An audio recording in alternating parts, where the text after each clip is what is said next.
মুসলিম যুবক ছেলেপেলেরা পৃথিবীর ইতিহাসে এত স্বাধীন আর কখনো ছিল না। আজ থেকে 20 বছর আগেও, 10 বছর আগেও মা বাবার কর্তৃত্ব ছিল সন্তানের উপর। এলাকার মুরব্বীদের নজরদারি ছিল, চোখ রাঙ্গানি ছিল। এলাকার সম্মানী ব্যক্তিদের, সর্দার মাতব্বরদের চোখ রাঙ্গানি ছিল। এখন একেবারে বন্ধন ছেঁড়া।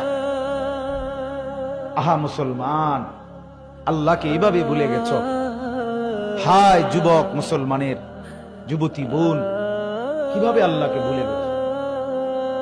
এত উলঙ্গ মানুষ হয়, এত অর্ধ উলঙ্গ মানুষ হয়। আজীব আজীব। রাস্তার পাশে দাঁড়িয়ে শুধু সেলফি, শুধু মোবাইলে ছবি উঠাচ্ছে। এই এক জিন্দিগি শুধু ছবি উঠাচ্ছে যুবক যুবতী। এজন্য জাতিকে ফেরানোর জন্য মানুষের বড়ই অভাব, খুব অভাব। আল্লাহ তাআলা আমাদেরকে মানুষের জন্য কিছু করার, ভাবার, মানুষের পরিবর্তনের জন্য চেষ্টা করার তৌফিক দান করেন। বলেন আমিন।